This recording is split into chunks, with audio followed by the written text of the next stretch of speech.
নমস্কার বন্ধুরা, আমি প্রণয় মজুমদার এবং আপনাদের চ্যানেল অ্যাস্ট্রো প্রণয়, আপনাদের চ্যানেলে আমি আপনাদের প্রত্যেককে স্বাগত জানাচ্ছি। এটা একটা টিপস বা টোটকার ভিডিও ধরতে পারেন। রথযাত্রা, বছরের সেরা যে 5টা অনুষ্ঠান রয়েছে বা তিথি রয়েছে, বা আমাদের হিন্দুদের বাঙালিদের যে সেরা 5টা বা 6টা অনুষ্ঠান, তার মধ্যে একটা হচ্ছে রথযাত্রা। এরকম 5, 6টা, 10টা যেটা আছে রথ। এবং এই রথযাত্রা আমরা দেখিনি এরকম কোনো মানুষ পাওয়া শক্ত। এই তিথিতে বিশেষ কিছু কাজের কথা বলবো, বাড়িতে করতে বলবো, জীবন ভালো চলবে। আপনাদের চ্যানেল সাথে থাকুন। ডেসক্রিপশানে ফোন বা হোয়াটসঅ্যাপ নাম্বার রইল, চাইলে যোগাযোগ রাখতে পারেন। চলুন আলোচনাটা করি বা আলোচনাটা শুরু করা যাক। রথ জিনিসটা কি? রথ জিনিসটা অ্যাকচুয়ালি কি সেটা তো আমরা জানি, যে আমরা দেখে আসছি ছোটোবেলা থেকে রথ টানা হয় বা এগুলো। কিন্তু রথ কারা চড়ে? রাজা, ধনী ব্যক্তি বা এনারা রথ চড়তেন এক সময়। এবং এই রথ প্রতীকী যে নারায়ণকে বা জগন্নাথ দেবকে সম্মান। রথ সবসময় সামনের দিকে মুভ করে, অর্থাৎ এগিয়ে যাওয়া। এবং রথ অ্যাকচুয়ালি সৌভাগ্যের প্রতীক। এবং বলা হয় এই রথযাত্রা, দেখবেন আপনারা, রথযাত্রা যখন হয় রথে কিন্তু বৃষ্টি হয়। রথ নির্দেশ করে ধরিত্রী শস্য শ্যামলা হয়ে ওঠাকে। তো বৃষ্টি হয়, হয়তো আমার এখানে হচ্ছে না, কিন্তু কোনো না কোনো জায়গায় হচ্ছে। তো এই ব্যাপারটার সঙ্গে রথযাত্রা থাকে। রথযাত্রার দিন, রথ কার? জগন্নাথ দেবের রথযাত্রা। তো জগন্নাথ দেব কে? তিনি স্বয়ং নারায়ণ বা তিনি স্বয়ং শ্রীকৃষ্ণ, আমরা সবটাই জানি। এবং ব্রহ্মবস্তু, তার মধ্যে যে প্রতিস্থাপন করা হয়, দুটো কনসেপ্ট রয়েছে। কেউ বলেন শ্রীকৃষ্ণের নাভি, আবার কেউ বলেন ভগবান নারায়ণ বা শ্রীকৃষ্ণের হৃদয়, সেটাই প্রতিস্থাপন করা হয়। প্রচণ্ড শক্তিশালী বস্তু, ব্রহ্মবস্তু, ভগবান শ্রীকৃষ্ণের হৃদয় বা নাভি, যাই হোক যেটাই। কেউ তো দেখেনি, মিথ এটা। তো এই দিন যে কাজগুলো আমাদের বাড়িতে করতে হবে, প্রথমত উচিত অবশ্যই গঙ্গা স্নান করা। গঙ্গা স্নানে পাপ হরণ হয়, এবং পাপ হরণ করা, পাপ ধোয়ার পর তারপরেই জগন্নাথ দেবকে ডাকা বা পুজো পাঠ করা, প্রার্থনা করতে হবে। এবং যেখানে রথযাত্রা হচ্ছে, যেখানে হচ্ছে, সম্ভব হলে সেই স্থানে উপস্থিত হবেন। সেই স্থানে গিয়ে জগন্নাথ দেবের কাছে প্রার্থনা করবেন, ডাকবেন। অনেকটা মানসিক তৃপ্তি এবং তার কৃপা লাভ হবে। জগন্নাথ দেবের রথের যে দড়ি, এই রথকে টেনে নিয়ে যাওয়া ভীষণ শুভ বস্তু। সম্ভব হলে যেখানে আপনার বাড়ির আশেপাশে সব জায়গাতেই রথ টানা হয় বা এগুলো হয়, তো সম্ভব হলে দড়িটিকে একটু টানবেন, ধরবেন। জীবনে থমকে যাওয়া গতি আবার আসবে। যাদের গতি থমকে গেছে, কাজকর্ম এগোচ্ছে না, হচ্ছে না, আসবে। তো এটা কিন্তু খেয়াল রাখবেন। এই দিন বৃষ্টি হয়, আমি এই কারণেই বললাম, কারণ প্রকৃতি সবুজ হবে, পৃথিবী সবুজ হবে। প্রকৃতি সবুজ হওয়া প্রকৃতির কৃপা প্রাপ্তিকে নির্দেশ করে। প্রকৃতির কৃপাতেই তো আমরা বেঁচে রয়েছি। আজকের সায়েন্স এত উন্নত, টেকনোলজি এত উন্নত, কিন্তু একটা ভূমিকম্প দেখা যায় মানুষের জীবন শেষ করে দিচ্ছে। তো সম্ভব হলে এই দিন অন্তত একটা হলেও গাছ বসাবেন। প্রকৃতির থেকে কৃপা, তাতে প্রাপ্তি আমরা পাবো, বা কৃপা প্রাপ্তির জায়গা কিন্তু পাবো। আমি কিছু বিশেষ টিপসের কথা বলবো, বা কিছু টিপসের কথা বলবো।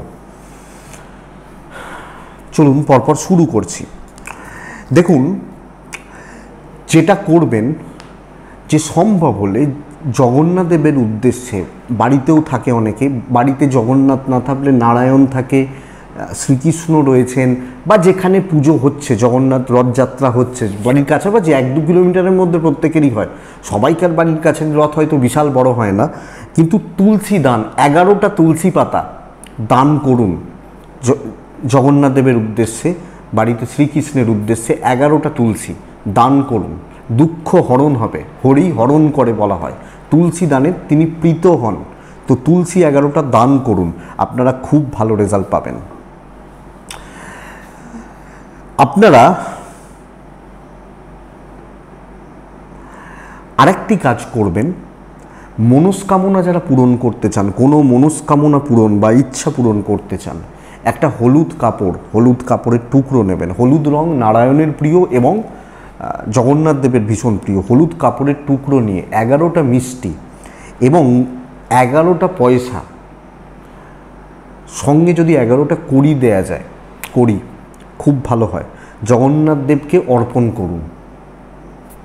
11টা পয়সা 11টা মিষ্টি হলুদ কাপড়ে মুড়ে জগন্নাথ দেবকে অর্পণ করুন এবং পয়সা 11টা দিয়ে মনস্কামনা তার চরণ বা বন্দনা করে মনস্কামনা করবেন, পূরণ হবে, পূরণ হয়। আরেকটি করবেন, কাজ করতে পারেন, এই কাজটা করাও খুব ভালো। একটা পিতল বা তামার কোনো পাত্র, মানে থালা বা ইত্যাদি কোনো পাত্র, তামা বা পিতল কিছুর একটা পাত্র নেবেন, একটা কাঁচা হলুদ রাখবেন, একটা কাঁচা যে গোটা হলুদ, কাঁচা হলুদ রাখবেন, একটা কয়েন রাখবেন, 1 টাকা 2 টাকা 5 টাকার কয়েন রাখুন, একটি কড়ি রাখবেন, একটু আতপ চাল ওতে রাখবেন। সোজা রথে বাড়ির যেখানে নারায়ণ রয়েছে বা কৃষ্ণ রয়েছে ফটোর সামনে রেখে দেবেন। হ্যাঁ, এটা 7 দিন রাখা থাকবে। উল্টো রথে এই জিনিসটা কোনো মন্দিরে দান করে দেবেন। উল্টো রথের দিন এটা কোনো মন্দিরে দান করবেন, অবশ্যই পজিটিভ রেজাল্ট পাবেন, অবশ্যই বেটার রেজাল্ট পাবেন। এটা কিন্তু করাটা খুব ভালো, খুব ভালো। যদি সম্ভব হয়, বলা হয় বাড়ির যা অশুভত্ব এটা নিয়ে চলে যায়। যদি মনে হয় করবেন অবশ্যই। আরেকটি কাজ যেটা আপনারা করতে পারেন, অবশ্যই জগন্নাথ দেবকে হলুদ ফুল, হলুদ মালা, গাঁদা ফুলের মালা বা ভগবান কৃষ্ণকে দেবেন, খুব ভালো রেজাল্ট হবে। দেখুন, এই দিন কিন্তু বড় বড় জায়গা বা বহু জায়গায় এই রথযাত্রা থেকে দুর্গাপুজোর প্রস্তুতি শুরু হয়, একটার পর একটা। দুর্গাপুজোর খুঁটি পুজো, মানে খুঁটি পুজো যেটাকে বলা হয়, সেটা কিন্তু এই দিনে হয়। যেটা করবেন আপনারা, যাদের লাইফে মারাত্মক রকমের নেগেটিভিটি রয়েছে, জটিলতা রয়েছে, নেগেটিভ এনার্জি বুঝতে পাচ্ছেন, ফিল করছেন, তারা করবেন। সোজা রথ থেকে উল্টো রথ প্রত্যেক দিন একটু করে নিম পাতা স্নানের জলে ফেলে দিন। প্রত্যেক দিন সোজা থেকে উল্টো রথের, সোজা রথে শুরু করছি, উল্টো রথের দিন পর্যন্ত চলছে। এই যে 7টা দিন স্নানের জলে একটু নিম পাতা ফেলুন, ফেলে স্নান করুন। 2, 3, 4টে নিম পাতা ফেলে স্নান করুন। নেগেটিভ নিম তেতো এনার্জি, নেগেটিভ এনার্জিকে তাড়াবে বা সরিয়ে দেবে। করে দেখুন, আপনি বেটার রেজাল্ট পাবেন বা বেটার ফল পাবেন। আরেকটি কাজ আপনারা অবশ্যই করবেন, অর্থনৈতিক শ্রীবৃদ্ধি বা সমৃদ্ধি বৃদ্ধির জন্য করতে হবে। সোজা রথ এবং উল্টো রথ, দুটো রথে, সোজা রথ এবং উল্টো রথে কোনো দশকর্মা বা কোনো দোকান থেকে, ইমিটেশন বা স্টেশনারি দোকান থেকে গিয়ে আপনারা 2টো ময়ূরের পালক কিনবেন। সোজা রথে 2টো, উল্টো রথে 2টো, 2টো কিনে সোজা রথের দিন একটি ময়ূরের পালক বাড়ির ঈশান কোণ অর্থাৎ উত্তর পূর্ব কোণে রাখছেন, আরেকটি কোনো একটা কৃষ্ণ মন্দির বা যেখানে জগন্নাথ রয়েছে, রথ রয়েছে, রথে দিয়ে দেবেন। আবার উল্টো রথে করবেন এবং সেম জিনিস, এই 2টো পালক বাড়ির ঈশান কোণে 1টা বছর রাখা থাকবে। ক্যাশ ফ্লো বাড়বে, যাদের টাকা পয়সার মারাত্মক চাপ, ক্যাশ আটকে গেছে, এই যে ব্যাপারগুলো, দেখবেন রাস্তাগুলো আস্তে আস্তে খুলতে থাকবে। তো এটা করতে হবে বা এটা কিন্তু করা যেতে পারে, খুব ভালো রেজাল্ট দেয় বা খুব ভালো ফল দেয়। 11টা পদ্ম বীজ, 11টা পদ্ম বীজ আর 11টা কড়ি লাল কাপড়ে মুড়ে এই দিন সম্ভব হলে রথের দিন কোনো একটি মন্দির বা কোনো পুরোহিতের কাছ থেকে একটু পুজো আপনার নামগোত্র ধরে করিয়ে বাড়িতে আলমারি বা ক্যাশ বাক্সতে রেখে দেবেন। 11টা পদ্ম বীজ দশকর্মা বা কোনো দোকানে পেয়ে যাবেন এবং 11টা কড়ি লাল কাপড়ে মুড়ে আপনার নামগোত্র ধরে উৎসর্গ করে পুজো করিয়ে পুরোহিত মশাইকে বললে করে দেবেন। আপনারা আপনাদের আলমারি বা ক্যাশ বাক্সতে রেখে দেবেন। 1 বছর রাখা থাক, জলে দিয়ে দেবেন, নেক্সট রথে আবার করবেন। এই প্রসেস বা এই ক্রিয়াটি খুব ভালো রেজাল্ট হতে পারে। 3টে জিনিস খাবেন না রথের দিন।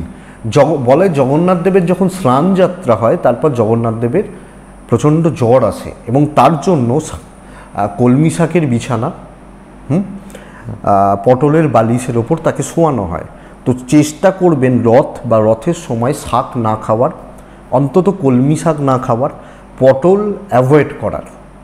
পটল, তার পটলের বালিশে তাকে সম্মান জানানো, তার কৃপা প্রাপ্তির জন্য। এবং তেতো এই দিন খাবেন না, রথের দিন, কারণ নিম কাঠ দিয়ে বলা হয় জগন্নাথ দেবের বিগ্রহ তৈরি হয়, তো নিম তেতো, তো তেতো বর্জনীয় খাবার জন্য।